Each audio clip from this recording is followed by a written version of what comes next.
Congratulation, आज की जो पेंटिंग है बहुत अच्छी लग रही है। तो थोड़ा सा बताइए आज का जो कॉन्सेप्ट है उसके बारे में, शगुन निर्गुण क्या क्या है, और थोड़ा सा अगर पेंटिंग के बारे में आप लोग बताएं हमें। मराठी सांगते सर?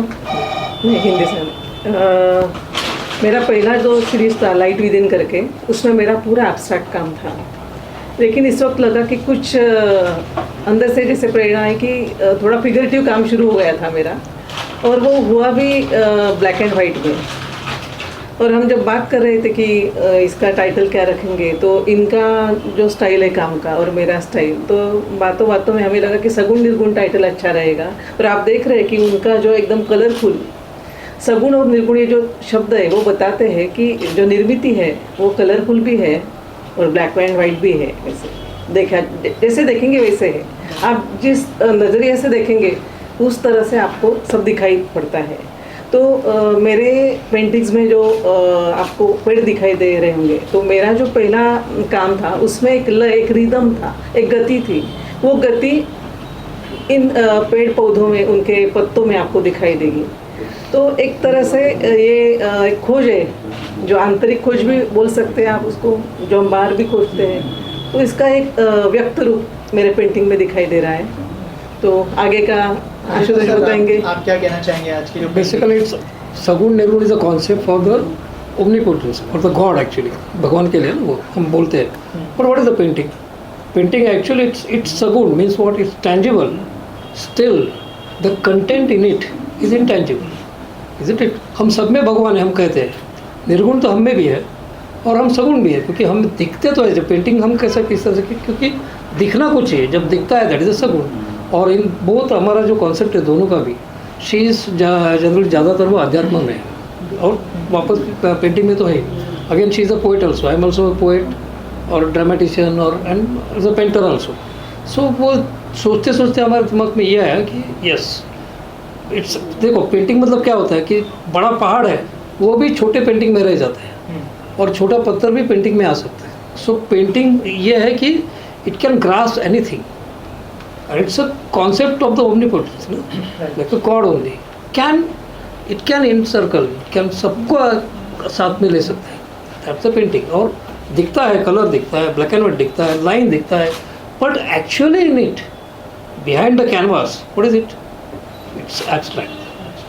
That's all। मैम आप क्या कहना चाहेंगे इन पेंटिंग्स के बारे में, और जो इन्होंने अपने पूरी अनुभव के साथ यहाँ पर लोगों के सामने प्रेजेंट किया? पहले तो इन दोनों को बधाई देती हूँ कि इतना अच्छा एग्ज़िबिशन करे हैं, मतलब स्पेस के हिसाब से उन्होंने ये एग्ज़िबिशन बनाया है, और वो अच्छी चीज़ होती है एक आर्ट गैलरी के लिए। ये गैलरी तो बहुत ही क्यूट अच्छी जगह है, तो उस हिसाब से उन्होंने बनाया है, बहुत सोच के बनाया है ये काम, और बहुत ही सुंदर लग रहा है, बहुत ही अट्रैक्टिव लग रहा है। तो अच्छा लगा कि ये एक सरप्राइज़ देता है, मतलब एकदम अचानक ऐसे जैसे तुम वॉक इन करते हो, तो बहुत ही अट्रैक्टिव लगता है ये एग्जीबिशन।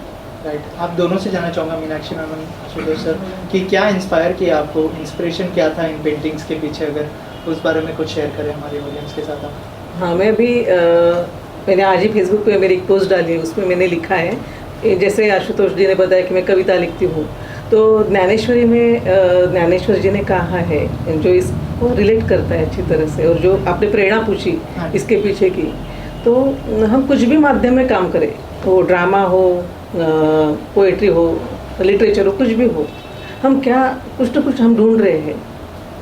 उसको मराठी में बोलते, ज्ञानेश्वर महाराज जी ने बोला है प्रकाश, ज्ञानाचा प्रकाश। तो मैंने आज वो वर्डिंग जो डाला है वो आपको बताती हूँ।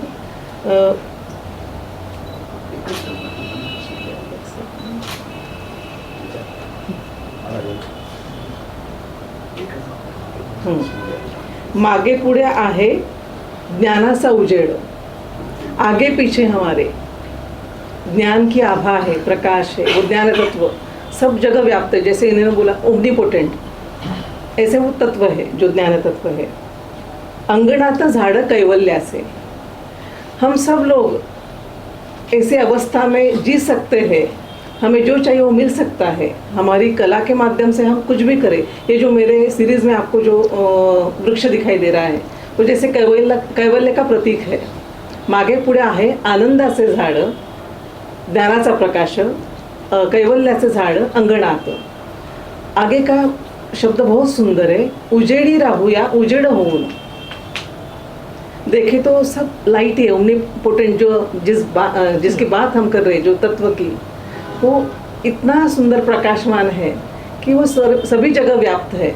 वो रंगों में है, रंगों में नहीं है. ये प्रेरणा है ऐसी कुछ ये वृक्ष के माध्यम से व्यक्त करने की. आशुतोष सर, आपके लिए क्या बेसिकली 10.33 नाम का एक भगवत गीता में एक श्लोक है. वहाँ पर कृष्ण को जब अर्जुन पूछता है कि कैसा है इस जग में परमात्मा, how is, so he says अक्षराणाम अकारोस्मि. जैसा अक्षर में अ है वैसा मैं हूँ. अब कोई भी भाषा में कोई भी लो, क में अ आएगा, ख में अ आएगा, आ में अ आएगा, हर कोई लेटर में अ रहेगा ही रहेगा. इजंट इट्स लाइक दैट कि भगवान सब में है, सो हर कलर सब में ही है. और अक्षर ये ऐसी बात है कि इट इज़ सगुण है. But if you can read, if you cannot read then it's only the abstract form. अभी जापानीज में आपके सामने रखा तो what you think, it's just कुछ तो सिंबल है या कुछ तो लिखा है, कैन से लाइक दैट ना. पढ़ सकते हैं तो है, मतलब अक्षर जब पढ़ सकते हैं तो अक्षर है, सुन सकते हैं तो गाना है, देख सकते मतलब दिखता तो है, दिखना और देखना में फ़र्क है. यदि देख सकते हैं तो चित्र है, और महसूस कर सकते हैं, we can feel, there only God is there, otherwise ईश्वर भी नश्वर है. सो शगुन निर्गुण की तरह क्या हमें और भी कोलैबोरेशंस या फिर प्रोजेक्ट्स आप लोगों के देखने मिलेंगे? अगर उस बारे में कुछ प्लान किया आप लोगों ने, अगर शेयर करें आप. बेसिकली क्या है कि हम ये सारे जो है, Vrinda is the chairman of this gallery. ये गैलरी बहुत पुरानी है, आर्टिस्ट सेंटर, मतलब आरा और वो जो थे 1947 में उन्होंने शुरू किया था गैलरी. मतलब स्पेस अभी चेंज हुआ, स्पेस अभी खुला हुआ में थे. तो हम सारे जो कमेटी के जो सारे लोग मेंबर थे बेसिकली, तो उन्होंने सोचा कि नहीं, हमें गैलरी जो ये आर्टिस्ट सेंटर जो हमारी परंपरा है बेसिकली वो हमें जीवित रखनी है. तो हम साथ में हैं. एंड देन मीनाक्षी और राजेंद्र जो है उन्होंने क्या किया, ये स्पेस ओन किया खुद का, उनका स्पेस है. और उन्होंने आर्टिस्ट सेंटर के लिए, मतलब शोज़ के लिए, आर्टिस्ट सेंटर के लिए कुछ पीरियड के लिए ऐसा आर्टिस्ट सेंटर को दे दिया ये स्पेस, मतलब कि यहाँ पर हम शो कर सकते. सो हम लोग सारे उस कमेटी के में, तो हम लोग ये हमारी जिम्मेदारी कि अभी ये रन करना चाहिए. स्पेस मिला है, इजंट इट. सो हमारा शो हमने लगाया है, बट नॉट हमारा ज़्यादा चल. अभी नेक्स्ट शो हमारा आ रहा है, मानसून शो आ रहा है. हम लोगों ने क्या किया कि महाराष्ट्र के 4 विभाग के 4 या 6 ऐसे, जो जैसा नासिक है, नासिक में जलगांव है, खिरोद है, ये सारे उसमें से वहाँ के स्टूडेंट्स को लेकर गिने चुने 1 जुलाई से यहाँ पर एग्जीबिशन करना. फिर उसके बाद कोल्हापुर के स्टूडेंट्स 1 हफ्ता करेंगे, वहाँ के गिने चुने स्टूडेंट्स.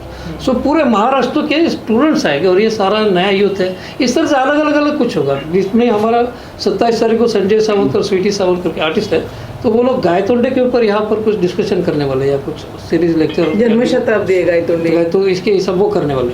बीच में कोई अर्चना सावंत और एक है, वो गाना गाने वाले, जो आर्टिस्ट है लेकिन गाना गाने वाले. तो इस तरह से कुछ प्रोग्राम की जीवित रखना है. बेसिकली आर्ट जीवित रहे. देखो, साक्षर होना इम्पोर्टेंट नहीं है, साक्षरा का विपरीत होता है राक्षसा.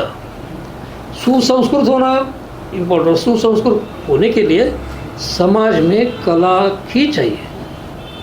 सो कला की ज़्यादा से ज़्यादा कला की प्रेरणा है, कला ज़्यादा से ज़्यादा प्रसारित हो जाए. इस तरह से जो भी हो, हम आर्टिस्ट सारे लोग उस तरह से काम करने की सोच रहे हैं. ऐसी बहुत सारी एक्टिविटीज अभी आगे चलेगी इधर. Thank you ma'am. Thank you. बोला तो ओके सर, क्या कहना चाहेंगे आज का जो शो यहाँ पर हुआ है, और what do you want to say about this show? I am very happy today because with this exhibition by 2 renowned artists, Meenakshi and Ashutosh ji, it really enhances our faith that the Artist Center will continue its legacy, because Artist Center has played a very important role in Indian art. And see the way this exhibition has been thought about, because if you see this Ashutosh ji's work, these are alphabets which he has used, but when you don't know the language, the alphabet becomes abstract. So his work is really amazing, which transcends and which is kind of combined. It's a visual, realistic, at the same time it's abstract. And I have been observing Meenakshi ji's work also for quite long. And for the first time I'm seeing her work in realistic form. And what is more in the art is your own feeling. So when I look at these trees, they are not merely trees, but I can see the feelings behind the trees. Like if you see at this tree, then you feel it's very happy. Otherwise, another tree, you see that it is thinking. So I'm really happy with this exhibition, and I'm sure that the Artist Center will continue its work and will provide platform to all the incoming and budding artists and senior artists. Thank you. Thank you. Thank you. Arora, I am an art promoter. As an art promoter जब मैं ये artist centre में first time आई हूँ, मतलब अंदर vibes ही कुछ अलग है, मतलब इतना अच्छा लग रहा है आर्ट को देख के। एंड इवन जो सर का थीम है सगुण और निर्गुण, जैसे कि सर ने बताया अभी कि जैसे black and white and colourful go side by side. जैसे अभी कितनी भी एडवांस टेक्नोलॉजी हो गई तो भी बहुत सारे लोग हैं जिन्हें ब्लैक एंड वाइट थीम अच्छी लगती है, किसी को कलर अच्छी लगती है। तो सर ने ये जो कॉम्बिनेशन किया ना एब्स्ट्रैक्ट और अक्षरों का, wonderful theme. And as an art promoter मेरा ये वादा है कि आर्टिस्ट सेंटर का जो भी एग्जीबिशंस हैं ज़रूर मैं भी यहाँ पे आर्टिस्ट को प्रमोट करूँगी कि हाँ यहाँ पर आकर एग्जीबिशंस करें, because this is a prime place also. और जो ये टीम है पूरी आर्टिस्ट सेंटर की, they are the the good people, the great people. हम सबको इंस्पिरेशन मिलती है आर्ट फील्ड को तो इसीलिए स्पेशली आज मैं आई थी यही देखने कि आर्टिस्ट सेंटर कैसा है ना, एंड आई एम अमेज्ड। और हम ज़रूर यहाँ पर बहुत सारी एग्जीबिशंस करेंगे। Thank you so much.